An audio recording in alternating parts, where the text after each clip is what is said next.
Haemoglobin കുറവുള്ളവർക്ക്, അതായത് രക്തക്കുറവുള്ളവർക്ക് പറ്റിയ ഉത്തമമായ ഒരു പായസമാണിത്. എല്ലാവരും ഒന്ന് ചെയ്ത് നോക്കണേ, നല്ല ടേസ്റ്റാണ് അത് കഴിക്കാൻ. ഒന്ന് സബ്സ്ക്രൈബ് ചെയ്തേക്കണേ, ഷെയർ ചെയ്തേക്കണേ. വെജിറ്റബിൾ പായസം കഴിച്ചിട്ട് അഭിപ്രായം പറയാനായിട്ട് ഞാൻ കുട്ടികളെ ഏൽപ്പിച്ച്, അവരോരോരുത്തരും കഴിച്ച് നോക്കിയിട്ട് അഭിപ്രായം പറയുന്നതാണ്. നല്ല രസമുണ്ടെന്ന് എല്ലാവരും പറഞ്ഞു, എല്ലാവർക്കും അതങ്ങ് ഇഷ്ടമായി. അപ്പം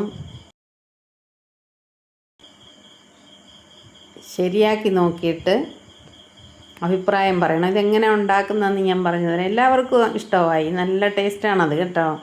അതിനകത്ത് നെയ്യും അണ്ടിപ്പരിപ്പും തേങ്ങാക്കൊത്തും ഒക്കെ ചേർത്തപ്പോൾ അതിൻ്റേതായൊരു ടേസ്റ്റ് പ്രത്യേകിച്ചുമുണ്ട്. എല്ലാവർക്കും ഇഷ്ടമായി. അപ്പോൾ അതെങ്ങനെയാണ് ചെയ്യുന്നതെന്ന് ഞാൻ വഴിയേ പറഞ്ഞു തരാം. നേരത്തെ ഞാനൊരു മുതിരപ്പായസം വെച്ചിരുന്നു, അത് കുറേ പേർക്ക് ഇഷ്ടപ്പെട്ടു. ഒത്തിരി പേര് അഭിപ്രായം പറഞ്ഞു. അപ്പം ഞാൻ ഓർത്തെങ്കിൽ ഇന്ന് ഒരു വെജിറ്റബിൾ പായസം ഉണ്ടാക്കാം. അതിന് എന്തൊക്കെയാണ് എടുക്കേണ്ടതെന്നും അതെങ്ങനെയാണ് ഉണ്ടാക്കേണ്ടതെന്നും ഞാൻ പറഞ്ഞു തരാം. നല്ല രസമാണ് കാണാനും, കുട്ടികൾക്കും കാണുമ്പം ഇഷ്ടപ്പെടും. ആ കളറും എല്ലാം കൂടെ വെച്ചിട്ട് അതുണ്ടാക്കാനായിട്ട് ആദ്യമായിട്ട് എടുക്കുന്നത് ബീറ്റ്റൂട്ടാണ്. ഒരു 250 ഗ്രാം വരുന്ന ബീറ്റ്റൂട്ടാണ് ഞാൻ എടുത്തിരിക്കുന്നത്. അതിനകത്തേക്ക് 1 കപ്പ് പച്ചരി, അതുപോലെ തന്നെ 1 കപ്പ് പഞ്ചസാര,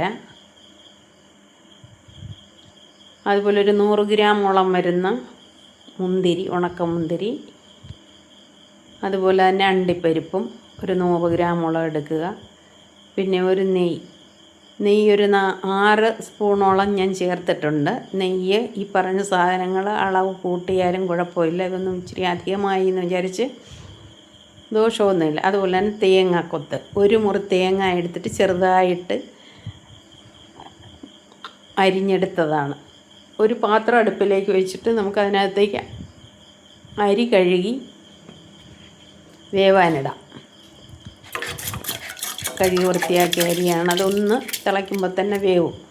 അപ്പോൾ അതങ്ങനെ ആ അടുപ്പിലിരുന്ന് വേവട്ടെ. എന്നിട്ട് നമുക്ക് അടുത്ത കാര്യങ്ങൾ ചെയ്യാം. ബീറ്റ്റൂട്ട് എടുത്തിട്ട് നല്ലപോലെ തൊലി ചെത്തി കഴുകി ഒന്ന് മിക്സിയിലിട്ടോ അല്ലെങ്കിൽ ഗ്രേറ്റ് ചെയ്തോ എടുക്കുക.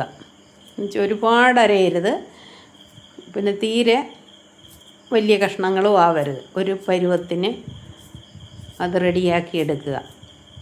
ആ ഗ്രേറ്ററിലിട്ട് ചീകിയെടുത്താൽ മതി. 250ഓളം ഉണ്ട്. 3 ഇടത്തരം ബീറ്റ്റൂട്ടാണ് എടുത്തത്.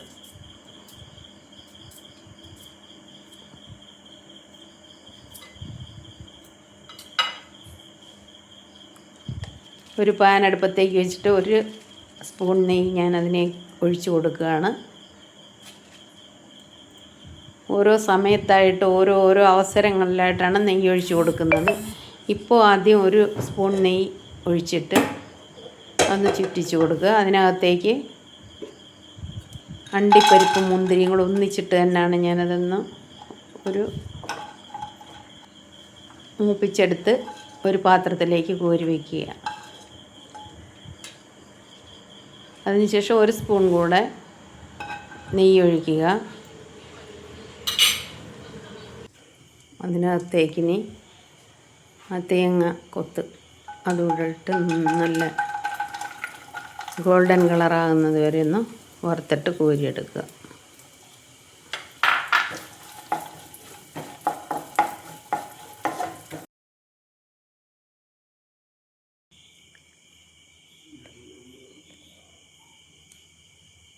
അതിനുശേഷം 1 സ്പൂൺ നെയ്യ് കൂടെ അതിനകത്ത് ഒഴിച്ചിട്ട് അതിലേക്ക് നമ്മൾ എടുത്ത് വച്ചിരിക്കുന്ന ബീറ്റ്റൂട്ട്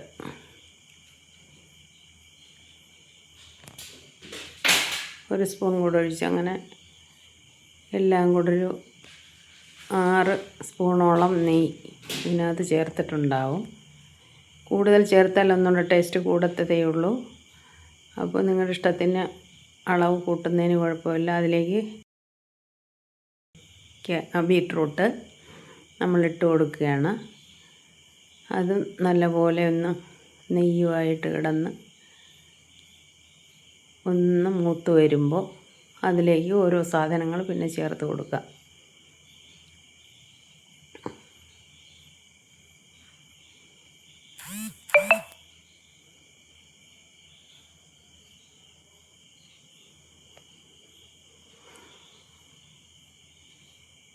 നെയ്യ് എല്ലാ ഭാഗത്തും വരുത്തുന്നത് പോലെ ഒന്ന് നല്ലപോലെ ചിക്കി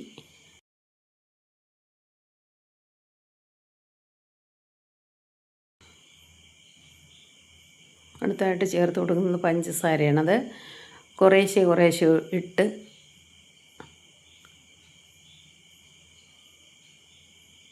എല്ലാ ഭാഗത്തും എത്തുന്നത് പോലെ, കാരണം മധുരത്തിൽ കിടന്ന് അത് വെന്ത് എല്ലായിടവും പഞ്ചസാര പിടിക്കാൻ വേണ്ടിയിട്ടാണ്. അപ്പം കുറേശ്ശെ കുറേശ്ശെ ഇട്ട് കൊടുക്കുക. മധുരത്തിൻ്റെ അളവും 1 കപ്പ് പഞ്ചസാരയാണ് ഞാൻ പറഞ്ഞത്. വേണമെങ്കിൽ അല്പം കൂടെ കൂട്ടുന്നതിന് കുഴപ്പമില്ല. മധുരം ഇഷ്ടമാണെങ്കിൽ കുറച്ചുകൂടെ മധുരം ചേർക്കാം. ഞാൻ 1 കപ്പ് പഞ്ചസാരയാണ് ചേർത്തത്.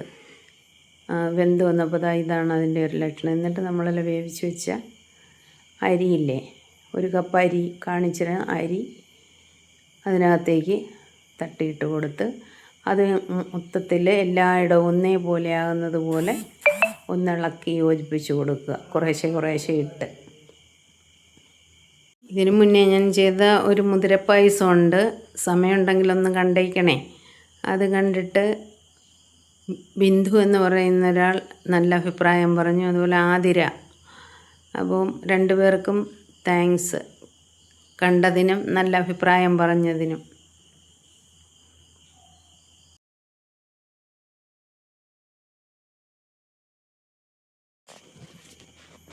എല്ലാം കൂടെ ഒന്നിച്ച് ഇളക്കി യോജിപ്പിക്കുക. അരിയും ബീട്രൂട്ടും എല്ലാം കൂടെ ഒന്നേപോലെ ആകുന്നത് വരെ ചിക്കി യോജിപ്പിച്ച്. എന്നിട്ടിനി അതിലേക്ക് നമ്മൾ ഏലക്കയാണ് ചേർത്ത് കൊടുക്കുന്നത്. അതിൻ്റെ തോടൊക്കെ കളഞ്ഞിട്ട് അതിൻ്റെ അരി മാത്രമാണ് ചേർത്ത് കൊടുക്കുന്നത്. കാരണം തോടിനകത്ത് വിഷാംശം ഉണ്ടാകാൻ സാധ്യതയുള്ളതുകൊണ്ട് അത് പൊളിച്ച് തോട് കളഞ്ഞിട്ട് നമുക്കതിനകത്തുള്ള അരി മാത്രം ചേർത്താൽ മതി. ഇനി ഒരു 2 ഗ്ലാസ് വെള്ളവും കൂടെ ഒഴിച്ചിട്ട് അരിയും ബീട്രൂട്ടും കൂടെ നല്ലപോലെ വേകാൻ അനുവദിക്കുക. ഒരല്പം നേരത്തേക്ക് ഒരു 5 മിനിറ്റ് അതൊന്ന് അടച്ചു വെച്ച് വേവിക്കുക.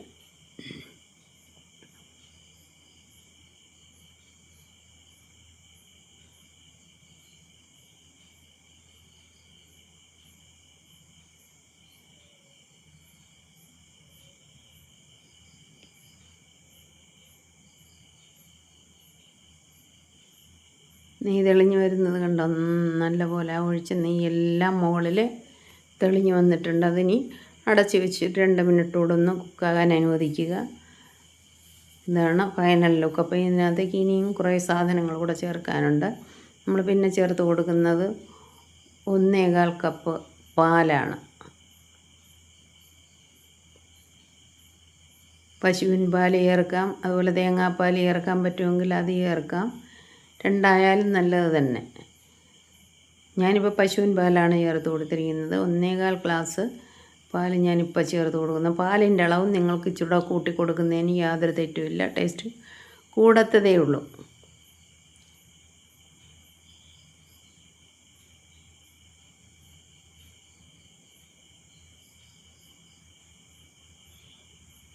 ഇനി എല്ലാം കൂടെ ഒന്നേപോലെ വെന്ത് വരുമ്പോൾ ഏകദേശം പാചകം തീരാറായി. ഇനി ഇതിനകത്ത് നമുക്ക് വറുത്ത് വെച്ചിരിക്കുന്ന ഓരോ ഐറ്റവും, അതായത് തേങ്ങാക്കൊത്ത്, നെയ്യിൽ വറുത്ത് കോരി വെച്ചിരിക്കുന്നത്, അണ്ടിപ്പരിപ്പ്, മുന്തിരിങ്ങ, ഇതെല്ലാം അതിനകത്തേക്ക് ചേർത്ത് കൊടുക്കാം. ഇത് ചെയ്ത് കഴിയുമ്പോഴേക്കും നിങ്ങൾ ഈ മധുരം നോക്കിയിട്ട് നിങ്ങളുടെ തൃപ്തിക്ക് പോരാന്ന് തോന്നുകയാണെങ്കിൽ കുറച്ചുകൂടെ പഞ്ചസാരയോ എങ്ങാനും ചേർത്ത് കൊടുക്കുന്നതിൽ തെറ്റില്ല. മധുരം വേണമെന്നുണ്ടെങ്കിൽ മാത്രം. ഇപ്പം ഞാനീ തന്നിരിക്കുന്ന അളവ് കറക്റ്റായ അളവാണ്. അപ്പോൾ നെയ്യ് വേണമെങ്കിൽ പിന്നെയും ചേർത്ത് കൊടുക്കാം. ഞാനൊരു സ്പൂൺ നെയ്യ് കൂടെ പുറത്ത് ചേർത്ത് കൊടുക്കുന്നുണ്ട്.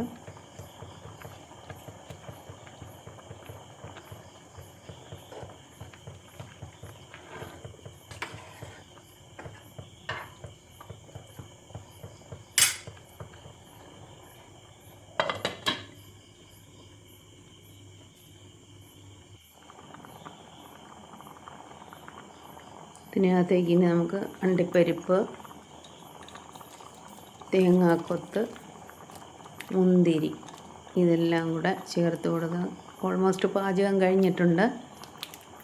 ഇനി ഇതൊന്ന് തണുക്കാൻ വയ്ക്കുമ്പോഴത്തേക്കും ഒന്നുകൂടെ കുറുകി ഇത് സെറ്റാവും. നിങ്ങളൊന്ന് ചെയ്ത് നോക്കണേ. ഇപ്പം ഇതിഷ്ടപ്പെട്ടെങ്കിൽ ഒന്ന് സബ്സ്ക്രൈബ് ചെയ്തേക്കണേ, ഒന്ന് ലൈക്ക് ചെയ്യുക, ഷെയർ ചെയ്യുക. നിങ്ങളുടെ സപ്പോർട്ട് ഉണ്ടെങ്കിൽ മാത്രമേ എനിക്ക് മുന്നോട്ട് പോകാൻ പറ്റൂ. അതുകൊണ്ട് കാണുന്ന ആരായാലും ഇഷ്ടപ്പെടുമെങ്കിൽ ഒന്ന് ലൈക്ക് ചെയ്തേക്കുക, സബ്സ്ക്രൈബ് ചെയ്തേക്കുക, ഷെയർ ചെയ്തേക്കുക.